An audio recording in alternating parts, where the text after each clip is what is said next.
Catch the little foxes. This is Coffee Time with Pastor Jack. We're over in Song of Songs, chapter 2, verse 15. Catch the foxes for us, the little foxes that spoil the vineyards, for our vineyards are in blossom. Solomon describes in his song how his beloved is asking for help in protecting the burgeoning relationship of the blossoming vineyard from the little foxes. Solomon in his eloquent talks about how we need to be careful in our blossoming relationships from small and subtle threats that can damage the growth of a relationship. The blossoming vineyard represents the blossoming relationships we have with other people, as well as the promising spiritual life of individuals or the church.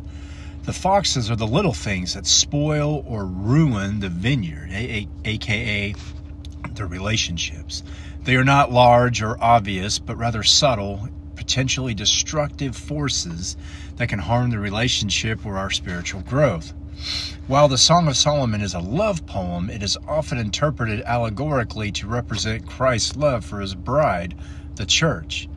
In this view, the little foxes are interpreted as small sins or negative thoughts or other subtle things that can pull believers away from God and damage their spiritual life.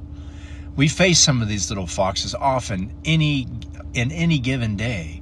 A little lie, maybe a little theft, eating a grape at a grocery store without paying for it, a little outburst of temper, small acts of disobedience, bad words, little selfishness, yielding to laziness, envy, jealousy.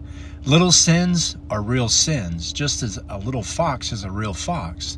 The smallness of it does not alter its nature. We don't think very often of the little sins in life. We think it is no big deal, no one noticed, no one will know, but God sees, and God knows your little foxes, and that should be all that matters. The problem with allowing little sins is the fact that they lead to bigger sins and forms habits of sins. A person does not become a drunkard, a thief, a liar, a drug addict, or a criminal all at once. It is gradual, little by little, sin by sin, that he became such. How do we overcome these little foxes? The first thing to do is to discover what and where these little sins are that lead you into sin. Once you learn that, you must nip it in the bud. Catch them and eliminate them from your daily activities. To seek them out, pray about them, and ask the Lord to reveal them to you so you can avoid them.